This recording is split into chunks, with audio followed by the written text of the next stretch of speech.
ใช่ก็ได้แต่เนี่ยคือแก่ที่ลงแก่แก่ปากขาว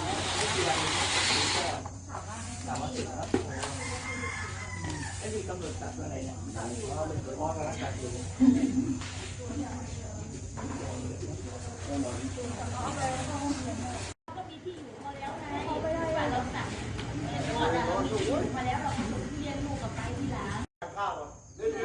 ไปนู่นมาใครมาถามไปดูแบบนู่นมา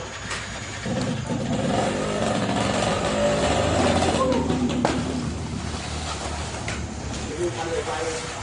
ทันเลยแล้ว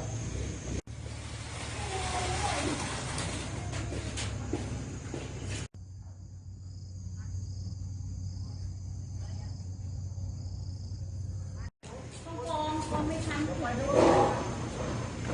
นู้นกองได้เลยไม่ต้องปัดเดี๋ยวข้างนี้เดี๋ยวช่วยกันปัดแล้วก็กองนี่ไปเอานู้นขึ้นกองก่อนแต่